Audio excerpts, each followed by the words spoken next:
বৰ্তমান ছাত্ৰ ছাত্ৰীসকল আজিৰ এই ভিডিঅ'টিত আমি আলোচনা কৰিম তোমালোকৰ মেথছৰ পৰীক্ষাত টাইম মেনেজমেণ্ট কেনেকৈ কৰিবা। বহুতে কমেণ্ট কৰি জনাইছে আৰু বহুতে মোক ফলো কৰিছা, হোৱাটছএপতো মেছেজ কৰিছা যে টাইম মেনেজমেণ্ট নহয়, আমি টাইম মেনেজমেণ্ট কেনেকৈ কৰিম। যিহেতু তোমালোকৰ সময় একেবাৰে কম, তো এই কম সময়ৰ ভিতৰত তুমি টাইম মেনেজমেণ্টৰ যিটো তোমাৰ ট্ৰিক্স আৰু টিপছ আছে, মই তোমালোকক ইয়াতে 5টা কথা ক'ম আৰু সেই 5টা ট্ৰিক্স বা সেই টিপছ যদি তোমালোকে ফলো কৰিব পাৰা 100% তোমালোকৰ টাইম মেনেজমেণ্ট হৈ যাব আৰু টাইমটো ৰিডিউচ হৈ যাব। গতিকে তোমালোকে ভিডিঅ'টি প্ৰথমৰ পৰা শেষলৈকে চাবা আৰু ইয়াৰ আগতে তোমালোকে কেনেকৈ পঢ়িব লাগে মই সেই বিষয়ে ভিডিঅ' এটা দিছোঁ, সেই ভিডিঅ'টো তোমালোকে চাই ল'বা। তোমালোকৰ যিকোনো ধৰণৰ ডাউট থাকিলে তোমালোকৰ তাতে 100% ক্লিয়াৰ হৈ যাব। বৰ্তমান ছাত্ৰ ছাত্ৰীসকল যদি প্ৰথমবাৰ তোমালোকে মোৰ চেনেলত আহিছা তেতিয়াহ'লে চেনেলটো ছাবস্ক্ৰাইব কৰা আৰু হোৱাটছআপ গ্ৰুপত জইন হোৱা। হোৱাটছআপ গ্ৰুপৰ যিটো লিংক আছে সেইটো মই কমেণ্টত দি দিছোঁ। যিকোনো ধৰণৰ সহায় লাগে আমি হোৱাটছআপ গ্ৰুপতে ডিছকাশ্যন কৰোঁ, গতিকে তোমালোকে হোৱাটছআপ গ্ৰুপত জইন নোহোৱাকৈ নাথাকিবা। এতিয়া আহিছোঁ আমাৰ কেইটামান ট্ৰিক লৈ চোৱা। প্ৰথম তোমাৰ এইটো টিপছ এণ্ড ট্ৰিক্স তুমি কি কৰিবা চোৱা। এই কথাবোৰ তুমি জানিলেও তোমাৰ এই কথাবোৰে তোমাৰ যিটো ইম্পেক্ট পেলায় তোমালোকৰ পৰীক্ষাৰ সময়তে হওক বা তুমি যেতিয়া ঘৰত থাকা তেতিয়াও, আৰু তোমালোকৰ মনত যাতে কোনো ধৰণৰ ভয় ভাৱ নাথাকে, সেইটো তুমি ভয় ভাৱটো আঁতৰাৰ কাৰণে তোমালোকে কিন্তু সেই ভিডিঅ'টো চাই ল'বা, যিটো ভিডিঅ' মই ষ্ট্ৰেটেজিত দি দিছোঁ। এতিয়া চব প্ৰথম কথাটো হৈছে কি তোমালোকে নেভাৰ অভাৰ এক্সাইটেড। তোমালোকে যেতিয়া পৰীক্ষা হলত যোৱা বা প্ৰশ্ন কাকত যেতিয়া তোমাৰ হাতত আহে তেতিয়া তোমাৰ অভাৰ এক্সাইটেড হোৱা দেখা যায়। বহুত ষ্টুডেণ্ট আছে আৰু সিহঁতে তোমাৰ কি কৰে, কয় যে ছাৰ এইটোৰ এনচাৰ মই জানো কিন্তু লিখিব পৰা নাই। আৰু এই প্ৰব্লেমটো এই কাৰণেই হয় যেতিয়া তোমাৰ দেখে যে 10টা 20টা MCQ as it is common আহিছে, তাৰপিছত তোমাৰ লং কুৱেশ্যনখিনি 100% কমন আহিছে, তো এক্সাইটেড হৈ যায়।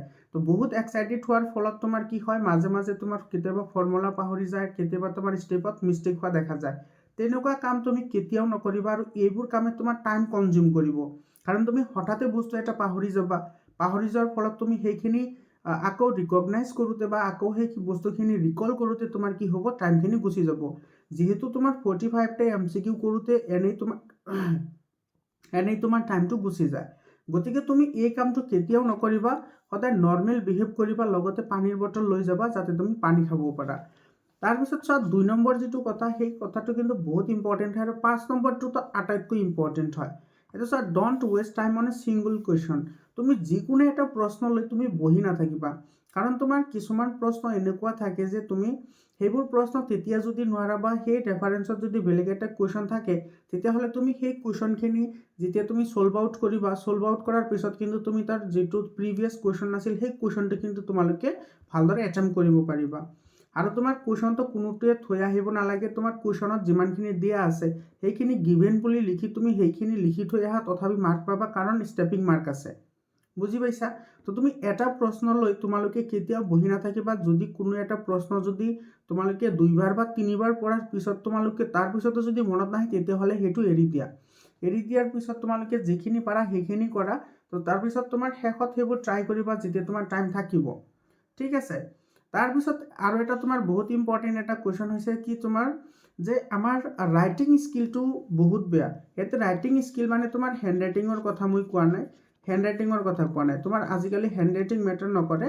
যদি তোমাৰ লিখা শুদ্ধ হৈছে আৰু তোমাৰ হেণ্ড ৰাইটিং যদি বুজিব পাৰি, তেতিয়াহ'লে তোমালোকে 100% মাৰ্ক পাবা। তো ইয়াতে তোমাৰ চোৱা, ৰাইটিং স্কিল তোমাৰ কেনেকৈ ইম্প্ৰুভ কৰিবা। এইটো ৰাইটিং স্কিল মানে কি, তোমাৰ চোৱা মেথছত তেনেই একেবাৰে কম লিখিব লাগে, তাৰে মাজতে তুমি আৰু কম লিখিব পৰাকৈ তুমি কিছুমান চেণ্টেঞ্চ এনেকৈ বহাব লাগে, যিবোৰ চেণ্টেঞ্চ তোমালোকে ইজিলি যাতে তাতে লিখিলে যাতে শিক্ষকসকলে বুজি পায়, সেইবোৰ চেণ্টেঞ্চ তুমি কি কৰিব লাগে, ইউজ কৰিব লাগে। ঠিক আছে? আৰু তুমি মেথছত যদি তুমি শ্বৰ্ট ফৰ্মবোৰ ইউজ কৰা তথাপি হৈ যায়। মই এটা এক্সাম্পল দিছোঁ, যেনেকুৱা চোৱা, ধৰা প্ৰশ্নমতে তুমি কি লিখিব পাৰা, AQ বুলি লিখিব পাৰা। ঠিক আছে? তাৰপিছত তোমালোকে যদি এছামিছ মিডিয়াম আৰু ইংলিছ মিডিয়াম, মই দুটাৰ কাৰণে কৈ আছোঁ, কাৰণ তোমাৰ যদি এছামিছ মিডিয়াম ষ্টুডেণ্টে যদি তোমাৰ যিখিনি চেণ্টেঞ্চ আছে বা যিখিনি পেটাৰ্ণ আছে সেইখিনি ইংলিছত লিখা, তথাপি কোনো প্ৰব্লেম নহয়, কাৰণ মেথছত এইবোৰ প্ৰব্লেম নকৰে। ঠিক আছে? কাৰণ এইটো তোমাৰ ৰাইটিং স্কিল নহয়, ইয়াতে তোমাৰ সেই ভেৰিয়েবল আৰু তোমাৰ কনষ্টেণ্ট টাৰ্মবোৰ থাকে, গতিকে ইংলিছ এছামিছ মিডিয়াম ইয়াতে কোনো নাথাকে। ঠিক আছে? তো সেইবুলি তুমি গোটেইখিনি ইংলিছত নিলিখিবা। তাৰপিছত তোমাৰ কি আছে, এইখিনি আছে। তাৰপিছত তুমি ধৰা কোনো এটা ষ্টেটমেণ্ট তুমি তাতে লিখিব লাগে, সেই ষ্টেটমেণ্টটো লিখোঁতে তুমি তাতে শ্বৰ্টকাট পদ্ধতি ইউজ কৰিবা আৰু তুমি এনেকুৱা কিছুমান ৱৰ্ড ব্যৱহাৰ কৰিবা, সেই ৱৰ্ডবোৰ তোমাৰ যাতে 2টা বা 3টা ৱৰ্ড লিখিলে যাতে কমপ্লিট বস্তুখিনি বুজি পোৱা যায়। ঠিক আছে, মই এটা এক্সাম্পল দিওঁ চোৱা। যদি তোমাৰ LCM যদি ওলাব লাগে, ঠিক আছে, যে তোমাৰ কিছুমান আছে তোমাৰ এই ঘড়ীৰ লগত ৰিলেটেড বা শূন্যৰ লগত ৰিলেটেড যিবোৰ কুৱেশ্যন আছে, সেই কুৱেশ্যনবোৰৰ যিবোৰ তোমাৰ যিখিনি লিখিব লগা আছে, সেই লিখিব লগা বস্তুখিনি তুমি নিলিখিলেও তোমাৰ ধুনীয়াকৈ হৈ যায়। তো কেনেকৈ হ'ব, তোমালোকে চেনেলটো ছাবস্ক্ৰাইব কৰি হোৱাটছআপ গ্ৰুপত জইন হৈ থাকিবা। 100% মই আলোচনা কৰিম। ৰাইটিং স্কিলটো তোমালোকে সেই ভিডিঅ'বোৰ চালেও তোমালোকৰ কি হৈ যাব, ইম্প্ৰুভ হৈ যাব। ঠিক আছে, তাৰপিছত আছে কি তোমাৰ এইটো চোৱা, এভইড হাইপাৰ টেনশ্যন। তুমি কেতিয়াও চিন্তিত হ'ব নালাগে। হাইপাৰ টেনশ্যন এইটো তোমাৰ যেতিয়া তুমি ষ্টাডি কৰিবা, নাইবা তুমি যেতিয়া তুমি পৰীক্ষা হললৈ যাবা বা পৰীক্ষা হলত যোৱাৰ আগতে তুমি কেতিয়াও টেন্স নহবা। তুমি টেনশ্যন একেবাৰে নকৰিবা। যেতিয়া তুমি ইয়াতে টেনশ্যন কৰিবা, সেই টেনশ্যনে তোমাক কি কৰিব, ভিতৰৰ পৰা তোমাক দুৰ্বল কৰি পেলাব। আৰু ভিতৰৰ পৰা যেতিয়া তুমি দুৰ্বল হ'বা, যেতিয়া তোমাৰ হৃদযন্ত্ৰৰ ধপধপনি বৃদ্ধি পাব, তেতিয়া তোমাৰ ব্ৰেইনে কাম কৰা বন্ধ কৰি দিব। ঠিক আছে, আৰু যেতিয়া তোমাৰ ব্ৰেইনে কাম কৰা বন্ধ কৰি দিব, তেতিয়া তোমাৰ ইজি প্ৰশ্ন এটা সলভ কৰোঁতে তোমাৰ আগতে যদি 2 মিনিট লাগিছিল, তেতিয়া তোমাৰ 5 মিনিট লাগিব। পাৰিবা সেইটো, কিন্তু তোমাৰ ৰিকলিং টাইমটো বা তোমাৰ যিটো ৰিকগনাইজেশ্যন যিটো তোমাৰ টেম্পাৰ আছে, সেইটো একদমেই কমি যাব। গতিকে তোমালোকে এই কামখিনি কেতিয়াও কৰিব নালাগে। আৰু আটাইতকৈ বেষ্ট আৰু তোমাৰ 100% ইফেক্টিভ সেইটো হৈছে তোমাৰ এইটো 5 নম্বৰটো। চবত যিহেতু সময় একেবাৰে কম, তাৰে ভিতৰতে তুমি কি কৰিব লাগিব, চিট ফৰ এক্সাম এটলিষ্ট 2 পেপাৰ্ছ। তুমি যিকোনো 2টা পেপাৰ তুমি প্ৰি বোৰ্ড এক্সামিনেশ্যনৰ পৰা যিকোনো 2টা কুৱেশ্যন পেপাৰ তুমি উঠোৱা, আৰু সেই কুৱেশ্যন পেপাৰটো তুমি ঘড়ীত সময় বা তোমাৰ যিটো তোমাৰ ক্লক আছে, সেই ঘড়ীটো চাই তুমি পৰীক্ষা দিয়া।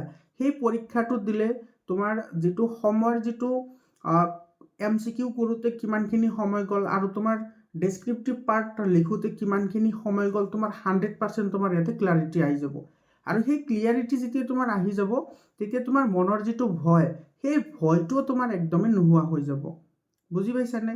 তো মৰমৰ ছাত্ৰ ছাত্ৰীসকল, এইখিনি কাম তোমালোকে কৰিবা। কৰিলে ডেফিনেটলি তোমালোকৰ টাইম কি হ'ব, মেনেজমেণ্ট হ'ব। আৰু তোমালোকে এই কামটো কিন্তু কৰিবা। যিকোনো সময় তোমালোকে উলিয়াই ল'বা, আৰু সেই সময়মতে তোমালোকে যদি সেই পৰীক্ষাটো তোমালোকে যদি প্ৰিপেয়াৰ কৰিব পাৰা। আৰু এটা কথা তোমালোকে মন কৰিবা, তোমালোকে ঘৰত যেতিয়া পৰীক্ষাত বহিবা, তেতিয়া কিন্তু তোমালোকৰ ফিলিংছটো পৰীক্ষা হলৰ নিচিনা ৰাখিব লাগিব। এনেকুৱা নহয় যে তোমাৰ মা দেউতা বা ভাই ভণ্টি আহি তোমাক ডিষ্টাৰ্ব কৰিছে, বা তোমাৰ ওচৰৰ বন্ধুবৰ্গ আহি তোমাক ডিষ্টাৰ্ব কৰিছে, তেনেকুৱা যাতে কোনো ধৰণৰ পৰিৱেশ নাথাকে। মানে তুমি 100% তুমি কি কৰিবা, এক্সাম হলত যেনেকৈ বহি পৰীক্ষা দিয়া, ঠিক তেনেদৰে ফিলিংছ এটা লৈ তুমি পৰীক্ষাত বহিবা। তেতিয়া তোমাৰ টাইম মেনেজমেণ্ট কিমানখিনি হৈছে, তোমাৰ 100% তোমাৰ ইয়াতে ক্লিয়াৰিটি আহি যাব। মৰমৰ ছাত্ৰ ছাত্ৰীসকল, এটা কথা সদায় মনত ৰাখিবা, তুমি যদি পৰিশ্ৰম নকৰা, তেতিয়াহ'লে তোমাৰ যিটো ছাকচেছ আছে সেইটো কেতিয়াও ইম্প্ৰুভ নহয়। তুমি ভাল ৰিজাল্ট কৰিবলৈ হ'লে তুমি ভাল পৰিশ্ৰমো কৰিব লাগিব। ঠিক আছে, তো আজিৰ কাৰণে এইখিনিয়ে। আশা কৰিছোঁ সকলোৰে এক্সাম ভালেই হ'ব। আৰু তোমালোকে যদি HR এডুকেশ্যনেল হাবৰ গোটেইখিনি ফ'ল' কৰা, তেতিয়াহ'লে তোমালোকে 100% মেথছত লেটাৰ পাবা। ইয়াতে কোনো ধৰণৰ দ্বিমত নাই। আৰু তোমালোকে যিখিনি MCQs আছে আৰু যিখিনি তোমাৰ চেপ্টাৰ ৱাইজ গোটেইখিনি এনচাৰ আমি 100% কুৱেশ্যনৰ সৈতে লগতে আনচাৰো আমি ডিছকাশ্যন কৰিম, ইংলিছ আৰু এছামিজ বোথ মিডিয়ামৰ কাৰণে। গতিকে তোমালোকে চেনেলটো ছাবস্ক্ৰাইব কৰি হোৱাটছআপ গ্ৰুপত জইন হোৱা। ধন্যবাদ।